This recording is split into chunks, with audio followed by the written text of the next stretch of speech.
But now it's a different game. And so you have to be where people are. And so you just have to create the content. And that's going to be the biggest thing for business is content. If you're a dentist, you need to be the doctor of teeth. Okay. You need to show people this is what you do, and you need to have your own show. You can't count on putting stuff on rented land anymore, like Google and buying Google ads and buying listings. You have to go out and create content. And by creating content, people are going to know that you're authentic, you're real, and they like you.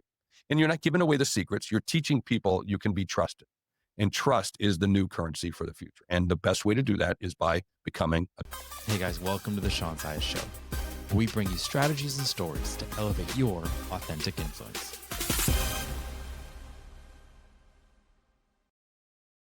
Okay, so I am so excited that today I get to be with Jeffrey Hayzlett. You need to up your day then. You need to put more things in what you want in life, all right? I mean, when I'm researching you, it's like not just celebrity entrepreneur, author, speaker, leader, innovator. The list goes on. And for this show, Jeffrey, what I'm most curious about is what is it that gets someone to start even just betting on themselves to say, why not me? Did you have that why not me early on as like a teenager? Yeah, a little bit, yes, I did. But at the same time, everybody has doubts. Everybody wakes up in the morning and goes, can I do this? Am I that person? Before I give a keynote, which I've done thousands and tens of thousands of times, or on television or whatever, I still want to go to the bathroom. It's like we all have that, right? We all get that. But a long time ago, I decided that the things that define me won't be decided by other people; would be decided by me.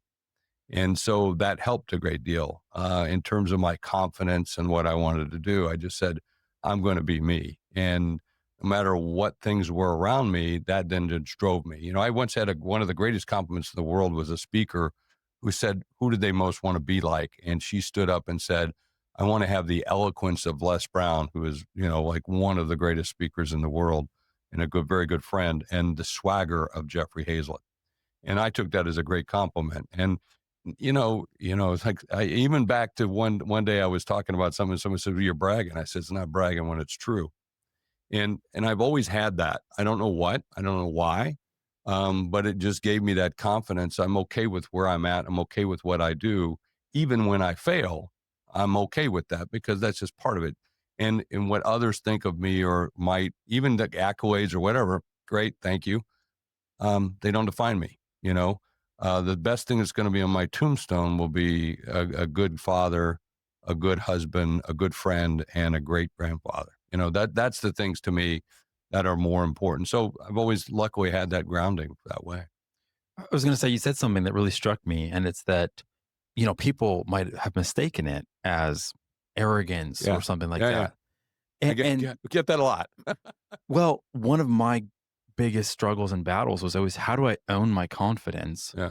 Because I've also heard so much about humility, and it's great to be humble, but that doesn't mean you show up weak. Yeah. Well, I'm still humble. I think most people would see me as a pretty grounded individual because, the way I pick up paper when I see stuff on the ground, or I help people, or I do this, or I do that, or, I've been in the Forrest Gump of business, which I mean, if you watch that movie, he was in the right places at the right time or the wrong places at the wrong time, but he was always in these historical kinds of things. And if you look at my career, I've done about everything you possibly can. And to where I was at lunch yesterday in Phoenix, and someone said, what haven't you done? And I feel like that sometimes, but you have to remember where you came from and remember what's important. So the conversations that I have with my Uber driver or a taxi driver are just as important as the conversations I have with the president, quite frankly. And I don't treat them any differently. And part of it is because I grew up fairly poor. I grew up fairly common, in terms of my father was a military. My mother was a bookkeeper turned real estate agent, so we come from wealth. We lived in a trailer park, all the way through up to my high school years, so, and then I moved out of the house when I was 16. So all I cared about mostly was how I'm finding the next meal, where I'm going to get my next set of clothes for school, those kinds of things that I didn't have the ability to, to go, be the grandiose kind of thing. I'm not into that. I still like nice clothes. I like good scotch. I like good meals. I love to go on great vacations. But I'm pretty simple, pretty simple. In fact, my wife and I are I'm going on a cruise. Now I say point vacation. I'm actually the keynote on the cruise, and I'm using that as a vacation, but yet, it's a cruise, and do we want to go here? I just want to stay on the boat when everybody else leaves. I just want to stay there. I'm that kind of person. I'd rather go home most of the time. So you're saying like, yeah, like if people look at your life, you've done some crazy things, you've Yeah. done super exciting things, but at the core of it, you're a simple guy that appreciates the good things in life. You love Yeah. your family, but it doesn't mean you don't have good taste and good Yeah, well, I mean, style. I'm lucky. Listen, I've gone to the Oscars, what, 4 or 5 times. I've hosted people there because of my job. About every NASCAR race you've ever gone, IndyCar race, Monaco, name it. And I pretty much, Cannes Film Festival. I mean, all of these things as part of work, but yet, I'd rather be home. I'd rather be in the back of a tractor with my headset on, listening to KTWB, the country station, and mowing grass, to be honest with you. That to me is like, that's grounding. That's heaven to me. But I'll go do the other stuff because that's what I need to do, and I'll do it extremely well because that's what I do. And I'll enjoy all those things. But yeah, I'm fine just sitting on the porch. I'm good with that. Okay, so you come from somewhat humble means. Hmm. Where in your story did you have to first bet on yourself or take a big leap where it's like, you know what? I don't know why, but I believe like this is me or I've got this. It was, well, first was way back in high school. I mean, I was on my own. So, and then I was like student body president, all those kind of things. And then I said, I got to get to college. I got to work my way through college, 2 or 3 jobs at a time, but was, student government, big man on campus, so to speak, and all those things. And then I was working political campaigns, and I really took off with that. But as I was doing that, I said, no, I can go do something bigger. So I started my own public relations firm. And then that led me to buy a cell phone company. That led me to buy a printing company. That led me to buy all these other things. But so by the time I was 26, I made my first million and bought a Mercedes, went out and bought a And that's when a Mercedes. million actually like Was a real million. Yeah, that was a real million.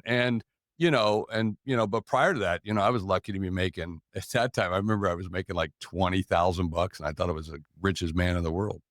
But yeah, by the time I was 26, made the first million.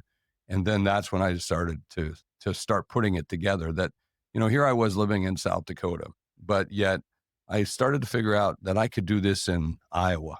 I could do this in Illinois. And then I figured out, whoa, whoa, whoa, whoa, whoa, I can do this in England. I could do this other places. And I figured out that there was no difference between a business on Main Street in Sioux Falls and one in Wall Street. It was just the number of zeros. So I figured out they had nothing on me except for my own restrictions on who I could be. So it was very quickly I learned that, in those conversations that I was meeting congressmen, senators, I was meeting presidents, I was, working at that level with, campaigns and stuff. And I realized, nah, they're the same. And then the people that I met, the CEOs and the other ones, no, they're the same. And they've got nothing. It's just energy. It's hustle. And so it's connections. I'm probably one of the best connected person in the world. People say, as we're filming this is just during the Super Bowl, and they'll ask me, I saw the commercial for the Disney commercial that says, so-and-so, you just won the Super Bowl. Where are you going? I don't know who that player is. I have no clue who he is. All right. Famous guy, obviously. I have no clue. Now you ask me who the general manager of the team is. You ask me who the CEO, the owner. I'll know those people, but I don't know the celebrities and so forth. So I've always focused in on the business side of it. And I've always focused, and I have a very good memory of remembering this person. Oh, he was here, then she was here, then she went to this job. Now she's at this job. And I've always done a good job of staying in touch. When you're at the Fortune 100 level, which I've been at, you think there's 5 officers, 5 major officers in the company, maybe really only 4. That times 100, take it times Fortune 1000. So that's 5,000 people. I can remember that many people. And of that, there are more people playing professional football than there are in Fortune 1000 companies at that level. So when you think of that, that's a small world to be in. And if you're at a Fortune 100, you're even more elite. And I was lucky in my early 40s to be at that level. and play at that level, which then gave me, I mean, that opens the door. Once you're in there, it's like, it's like being almost in the Hall of Fame. Not quite, but almost in the Hall of Fame. So take me through this though. Like you didn't come from anything. Then all of a sudden you're 26. You get your first million. You look in the mirror. You have this self respect because it wasn't chance. It wasn't luck. Um, do you wonder like, hey, like, can I keep doubling down on me? Like this is going. I don't think you look at it like that. I didn't look at it like that. People say, well, you had this grand plan. I didn't have a grand plan. I was like flying by the seat of my pants. I was flying with a flashlight right out of my ass, like most people do. But with the thought of, I just wanted to be successful and I wanted to build wealth. Three criteria. I call them, conditions of satisfaction. So one was build wealth for me and my family so that they could have a better life than I had, so they could have the nicer house, nicer cars, all the things that we didn't quite have. I was tired of being a kid and my car wouldn't start because it just wouldn't start, those days. Right. And, to be able to have something. The second was to be able to learn new things. To me, that's amazing. I love learning. I love figuring out how people do things, the way they do it, why they do it, and then putting it together because most people can't put it together. And then last but not least, I wanted to have fun. And that was my criterion. So I said, if I could do that, that's pretty good. And so I never had this grand plan to become a chief marketing officer of this company or that company or this. It just, those things presented themselves. And I said, yes. And I moved on them very quickly. And I think that was the big plan was, there was no big plan. I just knew I wanted to do something bigger and better. And would see where it would go. And it kind of just wandered around until it finally found those things. Now, what I did learn is that I was good at certain things, like seeing things very quickly, putting all the pieces together in a nanosecond, and then laying out the strategy of that very quickly, and then going and getting it done. I grew up in South Dakota. I didn't know that you couldn't reach out to these people and there's a proper way. Like, that's bullshit. You pick up the phone and call.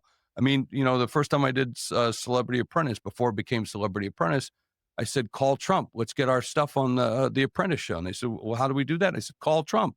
And they said, well, we can't do that. So I picked up the phone and called information right there on the spot, got the Trump organization, called, left a message. He called me back 10 minutes later. Now, I was pretty good at leaving messages. I said, I have $2 million to spend in the next 30 minutes. Either he calls me back or I'm going to the next person on the list. That tends to get people's attention. So now, whether or not I would have spent the 2 million, I would have, but they canceled. They didn't have the show going on. It was still the the Apprentice, and they had canceled it. And then he tried to convince me to do his golf tournaments. And I said, no, but if you did this celebrity version, we'd love that. That'd be a cool way of doing it. And then 30 days later, it was greenlit and we were on the show. So, but you just have to have some of that bravado. Did the same thing with my Bloomberg show. I was shopping my show around, which was the C-suite with Jeffrey Hayzlett. And I went to MSNBC and CNBC and Fox Business, and I was at Bloomberg. And finally I just said, why don't you, we were talking about my show. I said, why don't you just bring the guy in here and I'll buy the time? And he goes, what do you mean? I said, get me the guy that I can buy the time and I will write a check right now. And I reached in my briefcase. I did not have a check. Who carries checks back then or even today? But I said, I've got a check right now. I'll write you the time. I'll write you a check and buy the time right now. I'm so convinced of the show that it's successful. I've got the sponsor. That they went, what? You got the sponsor? Then they started talking. So that's how we got the show on air. So swagger, Yeah. this like all in, if I'm going to do something, let's do it. I believe it's going to work. Yeah. Yeah. I mean, what's the worst that can happen if you fail? You going to die? I mean, we're not in a business where we're going to die. So worst thing, I could be embarrassed by it or something. Trust me, I've been there, done that, do it again. So what's the worst that happened?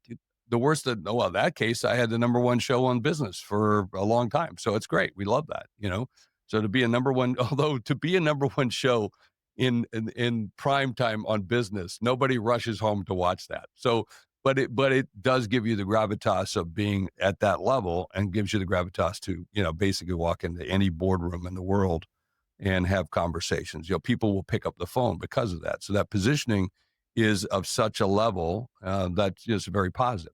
It's very positive. So it gives you the ability to do a lot of other things. So it looks like your story so far has been this upward spiral of win to win to win. Did you have an early loss? Oh, dude, every day you have a loss. So people say, they always usually ask me in the interviews, like, what's your worst mistake? And I'll say, I don't know, I haven't had it yet, which means I've had them. I just haven't had the worst one yet. I mean, I'm going to have bigger ones. I mean, no matter, cause it's fail, fail, fail, fail, succeed. That's life. That's what happens. I mean, you don't become, I was an all-American football player. You don't become an all-American football player by being bad. You're bad at the first until you work and work and work and work and work, and then boom, it hits. And then everybody thinks you were a gifted athlete the rest of your life. No, it's hard work. And the same thing holds with business. I mean, you make mistake, but that's the deal. It's not about failing fast. And a lot of people talk about that. You want to fail fast. I think there's even books about that. No, it's win fast. Okay.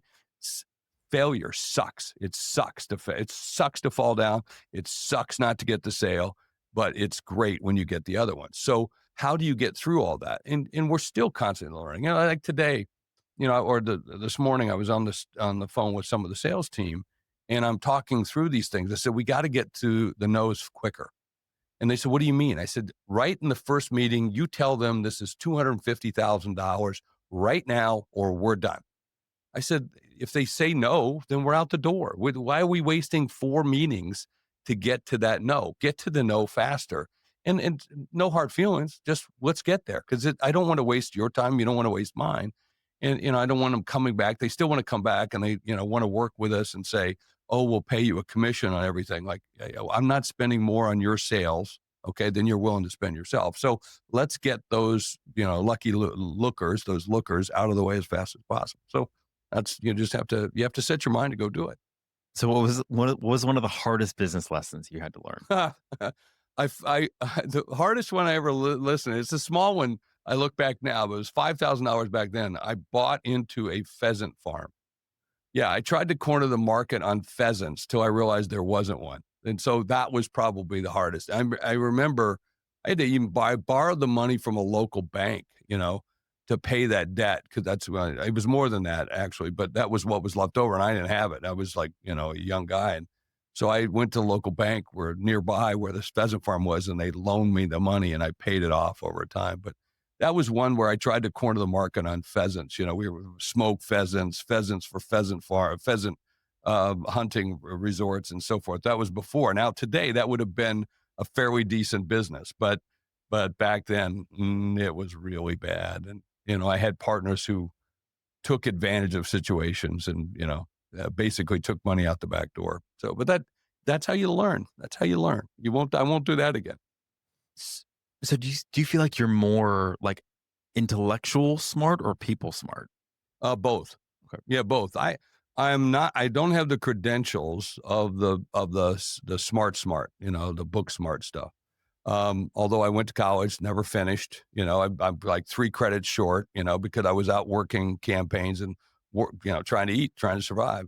But I am smart. I know I'm smart because I read all the time. I'm watching things. I listen to podcasts, watch videos, I do all the things I'm supposed to do. And I've just been in the situations, although I've been in situations where I've had to ask questions like, what is this? What is that? And I've had officers of the company and people who even work for me say, Mr. Hayzlett, you're not supposed to ask that question. And I go, why? I don't know. And I would, what's wrong with that? I'm okay with that. And then the people smart. Yeah, I've been around a lot of people and seen a lot of things. So that's helped me a great deal. That's probably better than the book smart because I can hire book smart. It's hard to hire people smart. It's really tough to be in the situations where you're across from somebody and negotiating and when to pull the cards back. I recently just did that in a deal in New York City where he was really pressuring us to close. And I just finally said, no. And my team was upset with me that we walked away and left millions on the table. And I said, he'll be back. He needs us. And 2 days later on a Sunday, that person called me, and we haven't done the deal yet because there's still more to work out, but that's okay. Cause most deals I believe should be win-win. They need to be a deal that they're comfortable with and a deal that I'm comfortable with, and maybe a little tension in between. Because healthy tension. I learned this from a former CEO that I worked for, Antonio Perez at Kodak, was healthy tension's a good thing because it creates it creates a little push on either side. And so, but it should always be win-win. I should never win over the other person and them not, get something good out of it. In the business world. It's just not a good thing because then you feel taken advantage of. And we've all been there. We've all done that. We've all been on both sides of that. And that's just something I don't like to do. I found that a lot of individuals that are simply book smart, um, it's not enough. Like you still have to Yeah. have an appetite for wrestling or managing the unknown and risk and uncertainty. So you can have a lot of really smart individuals that want to couch every single bet and they almost want to move forward once they have 97 point whatever percent certainty. And in the business world, Yeah. you don't get that. Well, What and you lose out if sometimes you're not the first, second, or third player. Now, first, second player, usually bleeding edge. Third player is probably better. But, I would say the third person to own the business usually, does the best, and some of the, especially a restaurant or something, some of those things. But yeah, but I also, I've met a lot of good old boys and girls that, weren't the most educated in their lives, and they have great businesses and smart in life and smart and, in family, smart and everything. And so I'd rather have that than the other. And you see this a lot in the digital world, especially with digital marketing today, where there's a certain kind of person, certain kind of position, certain kind of roles that these folks are doing. And it's all about lead generation and Kager and this and that. And yet they miss out on the other side of it. They miss out on the goodness of what they're doing or how they do it. It's all on the transactional side. I always think I call it reach, discovery, and conversion. And you need to reach and discovery, and the reach and discovery is the fun part. Yeah. you kind of remind me of Tom Brady in the sense that he wasn't the Peyton Manning coming out of college. Mhm. He wasn't the one that was given everything or had the crazy expectations, and because of that, he always stayed grounded. He kind of always had this chip on his shoulder of like, "Hey, I got to prove myself Mm. and be out there." And he had this mental ability again to just always bet on himself, no matter how big the moment got. And I feel like that mindset of I can lead, like give me the ball when it matters most. It seems like you have that winning mindset. Did you have that from sports at an early age? Yeah, pretty much. I won't say I won't say it's as grounded or positive as today. I mean, I can tell you, at least I know what I'm up against sometimes. But yeah, there's a lot of times I find myself, well, hey, why don't you put me in charge of the IRS? Why don't you put me in charge of this? Why don't you put right now because I'm ticked off of the IRS, but why don't you put me in this or that? I feel like I could go do it, right? Or I got the call, hey, would you come and be an ambassador, for the United States? I feel I could do those things, right? And were there a time in my life where I thought maybe I couldn't? Not too many. You know what I mean? Just not too many. I just always felt like I had the confidence that, if you work hard at it, you study, you do it, you get it done, and with the smallest of things to the biggest of things. Now, whether or not I want to do them, that's a different thing. That I'd have to question myself. Like, do I want to do that?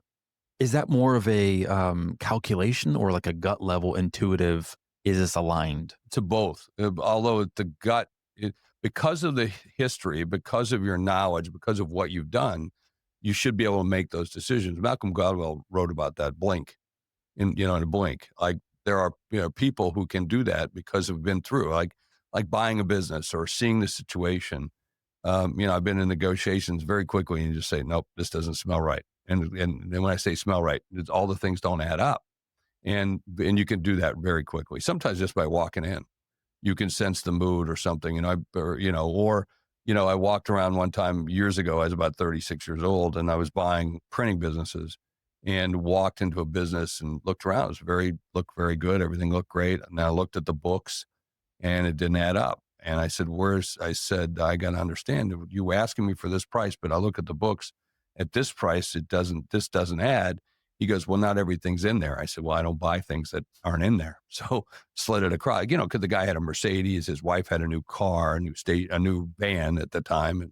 And I saw his kids as they were leaving, and they were all well dressed, things like that you look at and say, the guy's doing pretty good, but it didn't reflect it on the books. Well, why? Well, he was, cooking some of the books, not cooking them, but he was hiding some of the revenues, which is not a good thing to do. You don't want to inherit a business like that.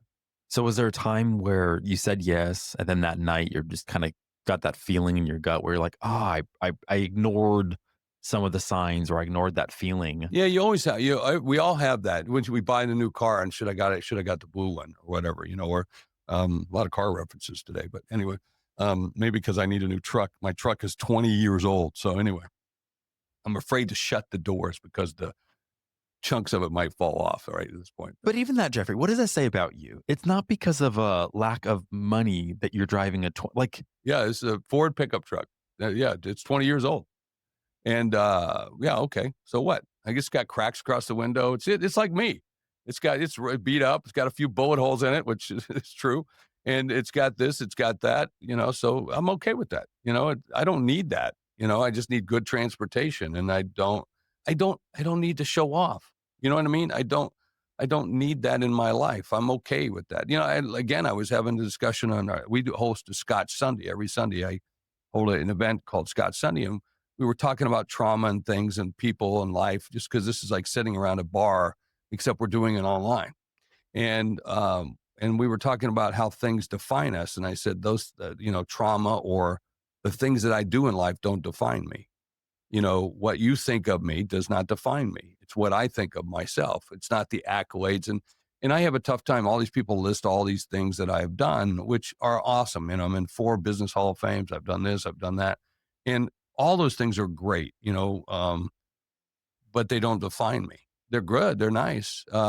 I love it. And even the bad things in my life, those are harder, that when you have bad things, but I don't let those things define me. I let myself define me, and I'm lucky enough to have the fortitude, the strength, or, inward spirituality to be able to say, no, I'm okay with that, and where, having a fancy truck or, I like a nice house, I used to have a bigger house, and then I looked at my wife and said, we don't need 7,500 square feet. Let's get something smaller. This is a mansion. We don't need that. Now, there was a time in my life I thought I needed that, right?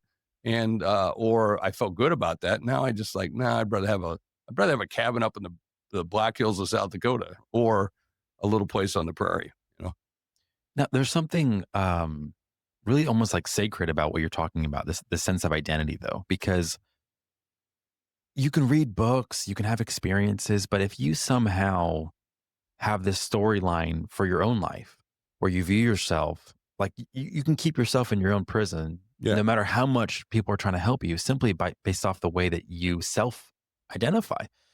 So, for example, I was just interviewing this prominent dental leader, and he has like a world's top doctors organization that he's founder of, and then he decides to step into the AI space. And does he do it at a local level in Southern California? No. Does he do it at a state level? No. Does he do it at a national level? No. He decides to do a global AI. And it's like you can have a seed for local, or you can have a seed in your mind for global. I think it takes the same amount of work. Yeah, it does. Yeah. And yet one is just giving yourself permission to play big. Yeah. And it's not just giving yourself permission to play big. I think it also comes from this sense of identity of like, am I someone that this is how I show up in the world? And when I show up in the world, I'm not defined by my successes or my failures. It's transcendent of it. It's outside of that. But yet I still give myself permission to show up. Like your events, they're go big. Yeah. You've played big. You've played at the biggest stages. You just had those seeds. Well, you have to outlive the story. So the story that you had before isn't the story that's for the future. So we live in stories. We tell stories. I was at an event up in Canada that was called Fireside. It's at a camp that's for 14-year-olds. That 14-year-olds sleep in the beds, and they have these adults come in. It's a big entrepreneur thing. It was a great event. It was a great event. And then somebody came up and started telling me about their business. They was doing this and doing this. And I said, Well, and then I started asking questions and you figured out real quick. And I finally said, dude, you got a story. It's a great story. And he goes, what are you talking about? And he got mad. I said, it's a great story. I said, you haven't done any of that yet. I said, you tell me a story. Go do it. Define the story. And then I think that's what I think a lot of it is around. We have these stories about ourselves that, I'm this great local dentist, or I'm this great regional guy.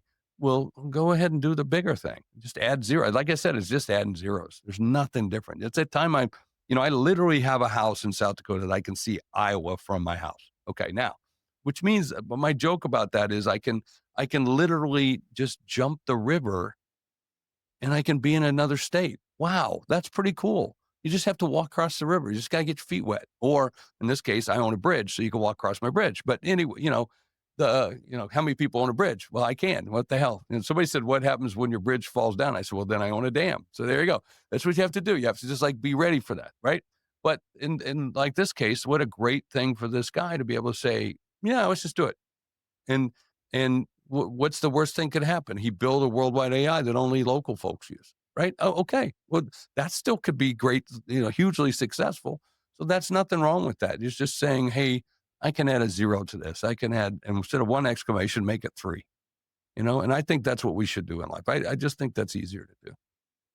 Okay, so based off of your time, your era, as far as you, really pioneering, being successful, what are you notice about young entrepreneurs now? Either that, go big and strike it rich early on. Do you feel like there's a different type of a mindset? Maybe it's more entitlements. I don't see the entitlements as much. I see more entitlements around the people that work with them or work for them. Okay.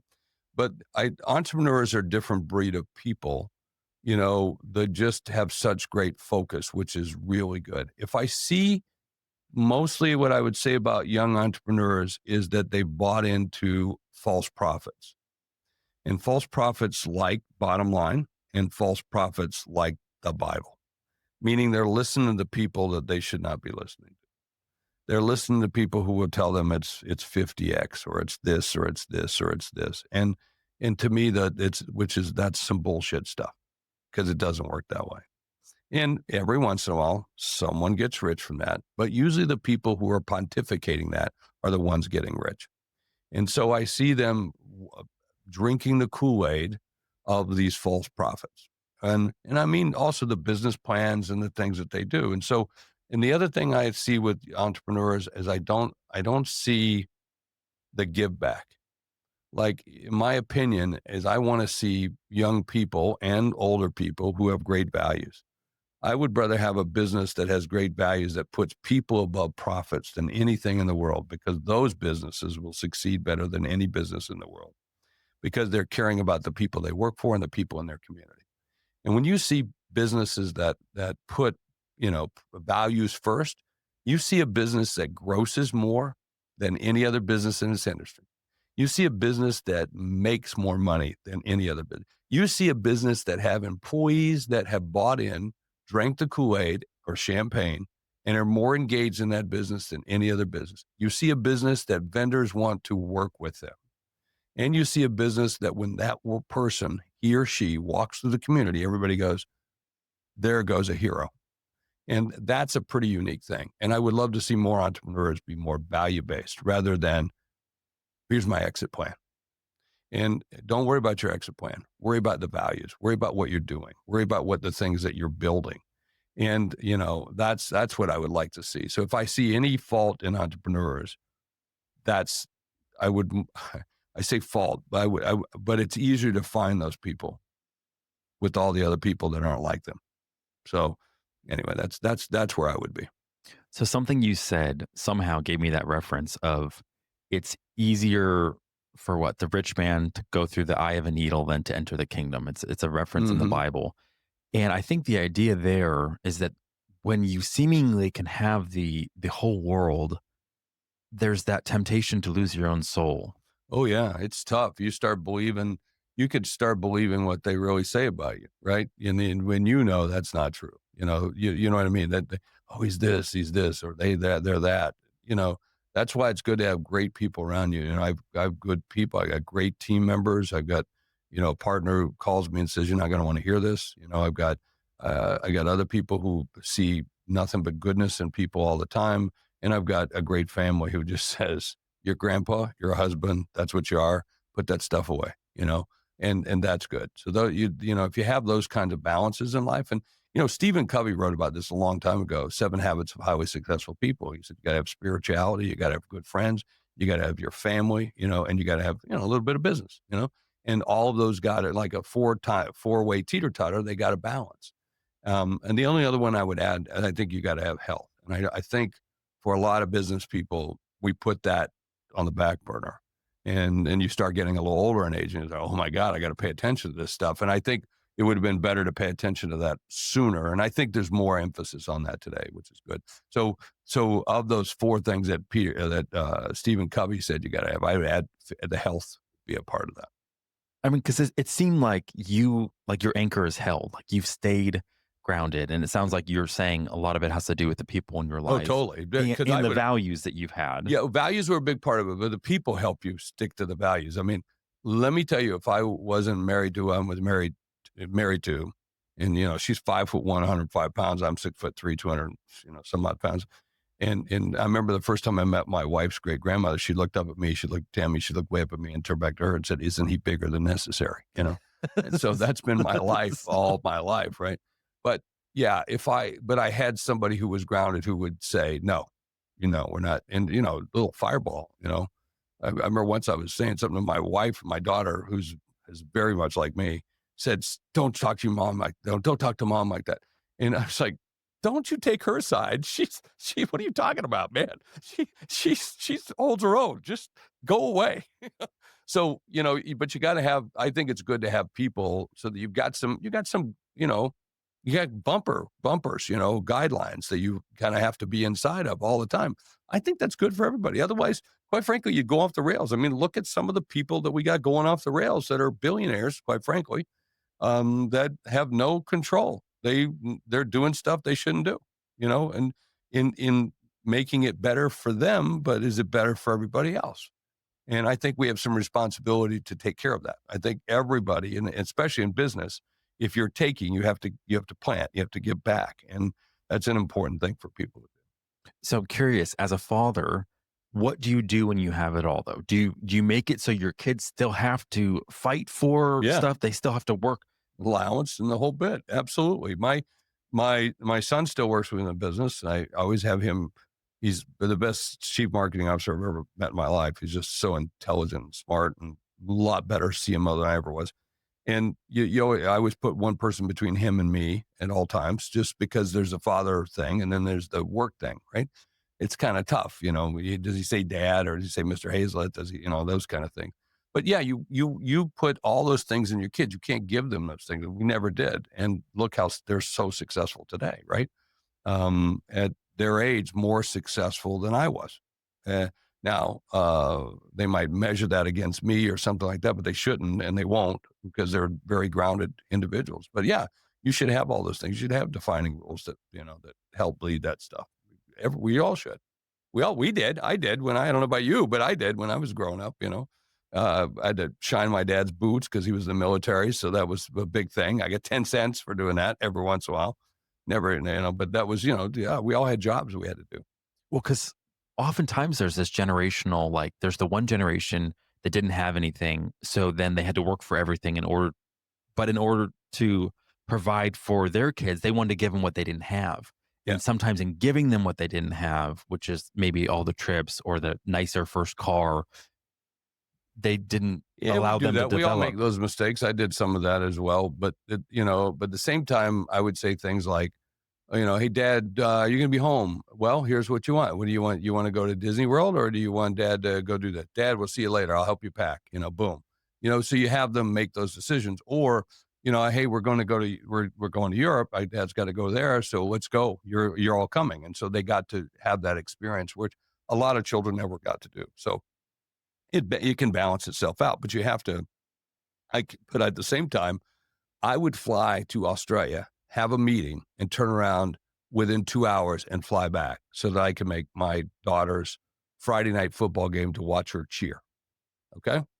Now, I'm going to more grandchildren's basketball games than I did of my own children, but that's because I have the ability of time, right? So you make up for that in life. Not everything's fair, and but you do your best to do the things you can do, and so we're doing those things. So tell me about the game you're playing now. Meaning, like, money isn't like No, you're money's always important. That's how you keep score. Don't ever think it's not important because it's always that's what makes the world go round. So you need the money to do the things you got to do, and you never have enough. Okay, trust me. A business is always cash poor. It's just this, especially if you're growing like we're growing. Capital is having capital, access to capital is probably the most critical thing that you have in a business. Period, and that and talent. Those are the two, right? My game right now is to build huge business network right now, a trusted network of executives, so that people come and play underneath this huge canopy that we call the C-suite network. And I want people to come and play and be safe and trusted and have great great conversations, great learning, great sharing, great cheering. A place where you come for inspiration.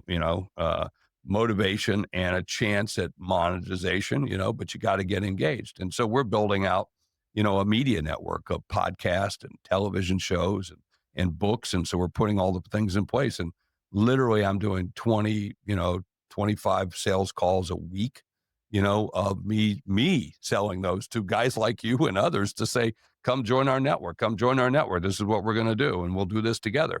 And, I'm building the plane as I'm flying it. but you still do the meetings. Like you Yeah, totally. Yeah. Well, I love it. I mean, I get to meet great people, right? I have great conversations. I get to learn what, people are doing. I get to walk in studios like this and go, wow, look at this. I mean, look what you've built. Look how you're doing it. That to me, that's inspiring. And so, yeah, if I can aggregate all that together, I'm in good company. I'm in great company.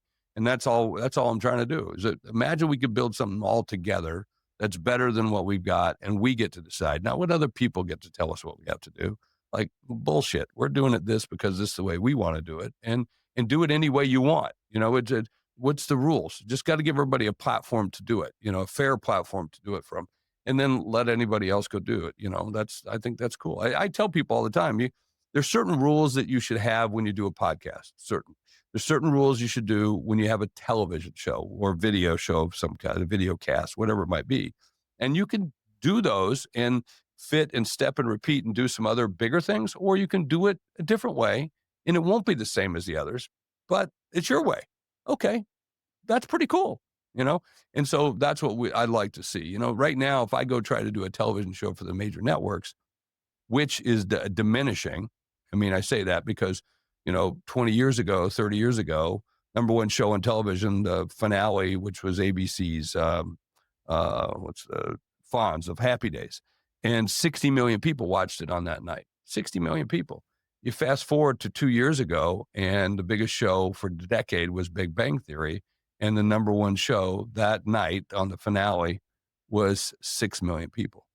So less people are watching these shows, but yet you'd love to break into that, doing that, but it's decided by I'm going to say a 28-year-old kid that's never had, the business experience that a lot of others. So I just said, no, I'm not playing that game. We're going to build our own, and we're going to have people to come. By this time this year, I'll have 2,000 podcast shows, 300 TV shows, and we'll be the biggest business network in the world. Okay. What happens if I fail at that? Well, we came close to being the biggest business. I'm still successful. And the business model proves it out. So every day that we add a new show, every day that we add great content, that means we're getting great listeners, and we're getting great viewers, and we're changing influence. We're changing the way people are doing business. That's pretty good. So Jeffrey, where do you see everything going when it comes to media? Like TV dominated before. Like I feel like attention has never been so fragmented Yeah. because everyone can be a producer and a Well, creator now. If you look at it from a marketer's perspective, you sigh because like, oh my God, now I got to go do that again. Got to get that channel. I got to do that. So there's going to be millions and millions and millions of TV shows. There's going to be even more than that on the podcast. Podcast is the most, it's on the most personal device in the history of the world, which is your phone. You know where your phone is more, you know where your children are. And if you don't think that's true, lose your phone and your kids at the mall at the same time. And which one will you go looking for first? Okay. So we're on devices, and TV is going to be like that. TV has been on airways, it's been on a TV. So now you can't even really, do you call it TV anymore? Is it video? Is it podcast? Is it podcast video? So you don't know those things. But I typically say a podcast is audio and a TV show is video. And so they're going to be in different places. So the race is going to be on to put it in as many places as possible and to go where the people are. Not to build it and hope they come like they did with, no offense to ABC, CBS, NBC, Fox, CW, and everybody else. Love them all. Okay. But now it's a different game. And so you have to be where people are. And so you just have to create the content. And that's going to be the biggest thing for business is content. If you're a dentist, you need to be the doctor of teeth. Okay. You need to show people this is what you do. And you need to have your own show. I'm telling anybody, if you're a dry cleaner in St. Louis and you're competing with 119 other dry cleaners, you have to become the doctor of spots. You can't count on putting stuff on rented land anymore, like Google and buying Google ads and buying listings. You have to go out and create content. And by creating content, people are going to know that you're authentic, you're real, and they like you. And you're not giving away the secrets. You're teaching people you can be trusted. And trust is the new currency for the future. And the best way to do that is by becoming a content or media company. And so that's my evangelism for everybody today is to do content. The more people know me, the more business they're going to do with me, the more they're going to like me, the more they're going to understand me, right? Not be scared of me, not, maybe sometimes they hate me. Great. That means I don't want to do business with you, right? So all of those things are good for you, but you're going to have to create a lot of content. 90% of your best content is stuck in your head. And here's the problem. You know your stuff. You've helped hundreds of clients. You have frameworks, stories, and insights that would fill 50 videos. But when you sit down to record, you draw a blank. Or you ramble, or you talk about the wrong things. This is why I created the authority extraction method. Here's how it works. You come into my studio, we sit down for 3 hours, and I ask you questions designed to pull out your best material. Not random questions, strategic questions. Questions that reveal your origin story, your signature frameworks, your contrarian takes, your client transformation stories. Look, I've done over 50 of these interviews. I know what content performs. I know what builds authority. I know what converts viewers into clients. So while you talk, I'm listening for the clips. The 60-second moment where you explain your entire methodology. The stories that makes people think, I need to work with this person. The insights that stop the scroll. By the end of 3 hours, we have captured 30 or more of these moments. Then my team edits each one, adds captions, creates thumbnails, optimizes for each platform. You already know you should be posting more, but you're busy actually running your business. This is your permission slip to stop trying to be a content creator. Show up for 3 hours, share what you already know, walk out with 60 days of authority building content done. Then go back to what actually makes you money. Book a call below. Let's get this off your plate. I feel like when it comes to a personal brand, you've always kind of known maybe what your voice is. Like people have said, oh, wow, Jeffrey's got swagger. He's this, he's not that. Yeah. A lot of people right now, they show up very vanilla. Yeah, well, why would you want to be somebody else? It's hard enough being yourself. Why would you want to do that, right? So there is a lot of that crap, and you see a lot of these influencers. The gal that she's an influencer, she got 2 million followers on Instagram, yet the company signs her up to sell T-shirts, and she sold two. That's a true story. Go look it up. So, that's not an influencer. That's a non-influencer, right?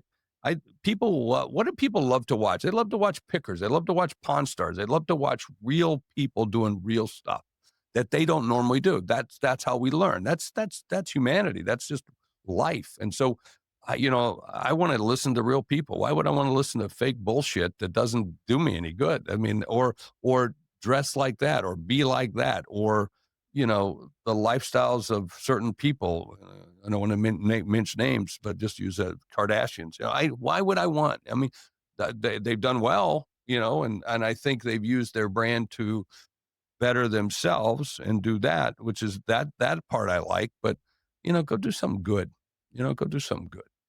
Okay, so are you surprised when you see Donald Trump as president since Yeah, you knew him I still know him. originally? Yeah, I No, still but know. even like you originally knew him as more celebrity real Yeah, estate business. We were mogul. doing business together. I was a judge on Celebrity Apprentice for 3 years. And we did business together and different things. Could you have seen that then, knowing No, him? no, I would not. But but he did it. He just decided one day, hey, I can do this, and he did. So whether you let's be clear. I mean, he's a friend of mine, but he's batshit crazy. But that's what people find. That's what they like about him. Do I like everything about him? No. Do I like some things about him? Yeah. But you have to take good and the bad. And there's a lot of people say right now, hey, he's the I don't know, he's the bad guy. And I'm going like, I love John Kasich the first time Trump was elected back in 2016.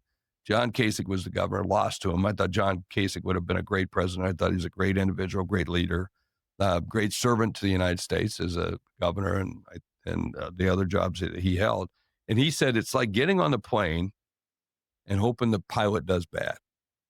And look, good or bad, whether it was a Biden, whether it's Obama, whether it's Clinton, whether it's George Bush and George Bush Sr., or whether it's Donald Trump, we should all be, we're Americans, and I'm American first. So what can I do to help?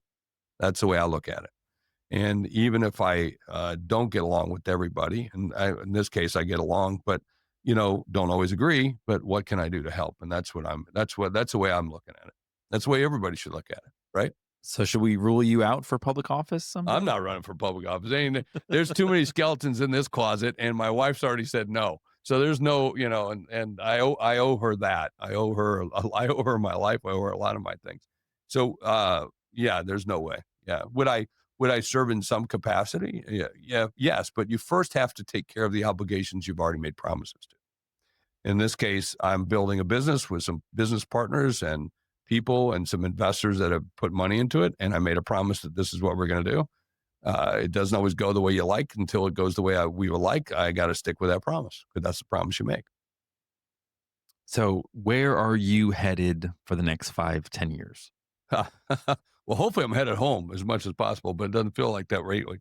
Uh, I'm here to build a business network, and I serve on a number of corporate boards, public and private boards, and to steer and govern them. It's to deliver on the business promises that I made. That's what we're doing. So whether it's the governance of 12 corporate boards I'm on, or it's the governance of the C-suite, in terms of leading that, I made certain promises that we're going to go get those done, and I like to keep my promises. So that's what I'm going to be doing. So we're going to make it successful, more than successful, because it's already a successful C-suite network. And at the same time, I've got, an iFlip company and a Live World company and other companies that I'm on the board for, that I'm either an investor or an officer of the entity that we're going to make those deliver to. Okay, so also, I know you're a connoisseur of scotch. What do people not know or understand? About Scotch? Yeah. Well, a Scotch is a whiskey, but not all whiskeys are Scotch. So it's a single malt. I like a single malt, not blended. I like the traditional Scottish brands. And so I happened to be giving a keynote at a family conference, of which one of the sponsors was a Scotch company, the W.H. Grant Company out of Scotland.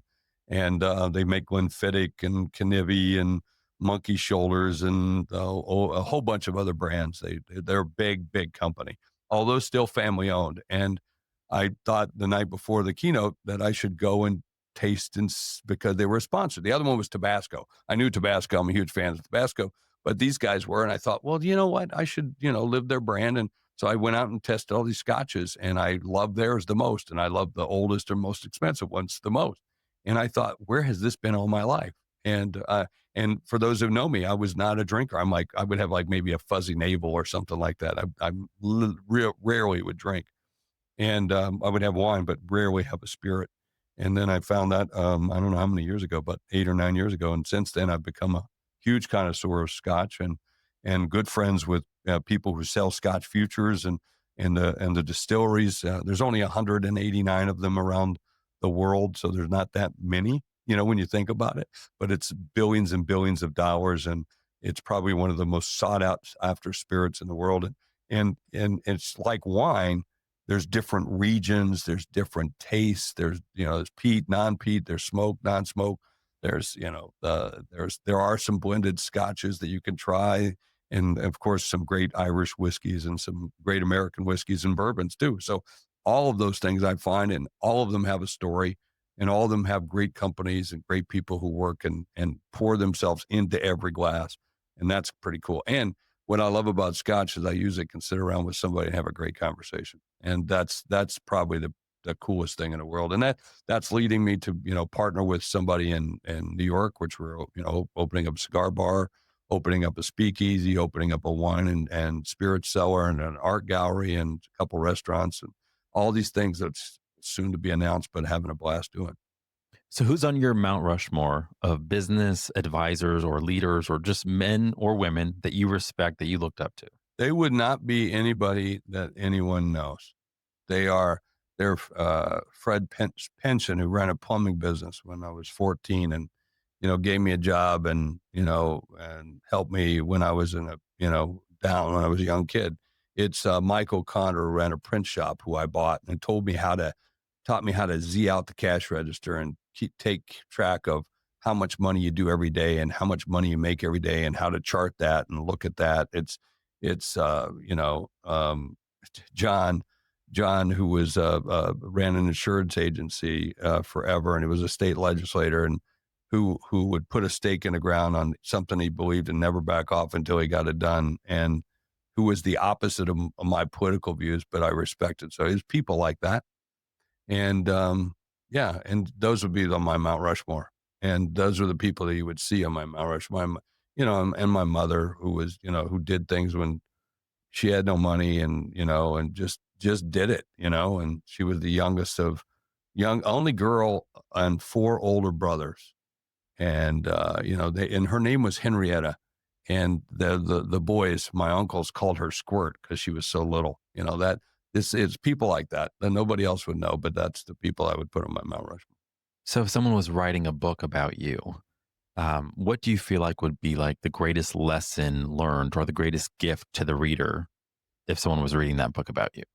Um, just be yourself. One of the greatest accolades I get is that I'm so authentic. That's what they say, and I just I almost taken back when someone says that. Like, what? What do you mean?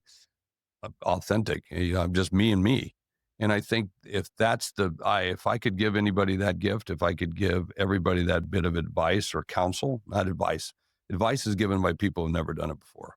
Counsel is given by people who do it over and over and over again and have lived it. And so, why would you want to be somebody else other than yourself?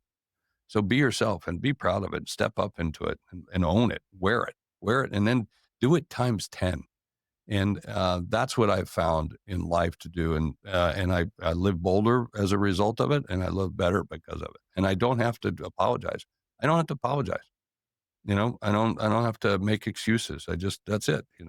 And it's a lot easier to have conversations, be transparent, to be open. I don't have to remember things. I don't have to remember the conversations, because if we did the conversation, I'd probably repeat it the same way, you know, or I would have learned something since the last time we talked, and it would be a smarter, better conversation. So that's it. Okay, so there might be overlap, but this is kind of like the question I typically end with. So if you're walking down the street and off in the distance, you see 15-year-old Jeffrey, Mm-hmm. and you just have a brief moment to communicate one sentiment to him, what do you share? Do it faster. I would have done it a lot faster, and I've done it and a lot bigger, quite frankly. At 15, imagine if I could take the things that I do now and did it at 15. Elon Musk, eat my dust, right? So-and-so, eat my dust. Jeff Bezos, get out of the way, of which I know those guys, and so forth. But nonetheless, I would have done it, and I could have done more and bigger and better. And that's it. There are things you look back on now that you regret, right? And had I done this, had I not done that? I don't dwell on that too much. There are times I think about that because I try to live where I'm at right now and not worry about that too much with all the pressures I have around me. Because don't think there aren't pressures. There's pressures for everything. and there's failures, right? There's all those things, but I would have done it faster and bigger and bolder. Do you regret more of the things you did or more of the things that you didn't do? I regret the things. Oh, no, I don't regret the things I never did. I regret the actions I sometimes took or the things I did. Whether it, I shouldn't have done it that way, or I, I spoke out incorrectly, with someone, or those things. It's more the little things, quite frankly. There's a couple times where I said I shouldn't have left that job. I shouldn't have ended that contract. I should have stayed with that. And those would have made my life easier, but I don't know if they would have made them richer. Okay. And I'm talking about experience in life. So to the person that owns the sailboat, dreams of the open waters, but doesn't lift anchor because they're not sure what they're going to encounter, Yeah. uncertainty, fear, hesitancy, like what if I fail? And I think there's a lot of people that have dreams, but they don't have the courage to follow them. What do you say to that person? You're gonna die. I mean, I tell people, nobody's gonna die. For the most part. If you're out in a boat in the middle of nowhere by yourself, you could die. Okay, so probably take somebody with you. All right, or have a good engine, or don't just sail across it by yourself. But no, what I mean by that is that I see this all the time. I see people who have the ability, especially coaches, trainers, authors, speakers, thought leaders that I work with, or even business leaders, and they want to go do this, but they just don't. They don't implement. There's something inside of them that won't let them pull that trigger. And I'm sorry they have that, because if they did, or they know they need to make more contacts, but they won't go through LinkedIn and invite 10 people a day or 20 people a day. And I went, what's stopping you? Like afraid to hustle? Yeah, I don't know who knows? Because you don't have that. No, I don't have that. It's like, no, I'm going to push off everything else and make those 10 calls if I have to. The other things sometimes take higher priority and they get in the way, but I try to do my best to focus in on those things. But because that's, I want to eat, right? I want to succeed. So, yeah, but you see that a great deal. People want to be on the stage more, but they won't go make a list of 100 stages they should go get on. And then they won't make a list of the 100 people they got to contact at that 100 stages that they want to be on. And then they won't make the phone call to the 100 people of the 100 stages that they want. I don't get that. It doesn't even come into my head. And so I look at them and say, I try to sit across from them and say, just do it, just do it, just do it. But they got to do it themselves. I think is it the Edison quote? Something like either when success knocks or when opportunity knocks, don't be surprised if when you open the door, like work is standing there, or Yeah, like something like where the doorway to success is hard work. It's hard work. If it was easy, everybody would do it. But it's pretty fundamental. Just do it. I mean, and even if you don't have a full plan and you go at it with that zest and that you'll get there eventually. It might be bumpy. It might not be as successful, but you'll get there. Okay, great. That's life, and I'm okay with that. Jeffrey, it's been really surprising because I've known of you. I met you once at one of your C-suite mixers, and you're like the center of the party, but you have this larger than life list of accomplishments and achievements, and yet you do have this profound presence and authenticity, like people say, where you really are just this down to earth guy that oozes with so much generosity, though. Well, I appreciate that. Well, but I didn't get here because I did it myself. I did it because other people helped me and other people pushed and other people did this. And, and a lot of us are sometimes afraid to ask. I ask for help all the time.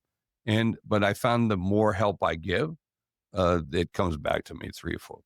And, and I catch a little crap from time from people around me who say, why are we spending time? Well, I'd much rather spend time doing that than, something else. I'd rather be doing those kinds of things. And, I just, my mom and dad taught me that a long time ago. Go help that person, go shovel that driveway, go cut that lawn, go do that. And then pretty soon, I didn't have to be asked. You just go do that. Right. And if you do that, it comes back to you. If nothing else, it just makes you feel better. Right. That's a pretty good thing.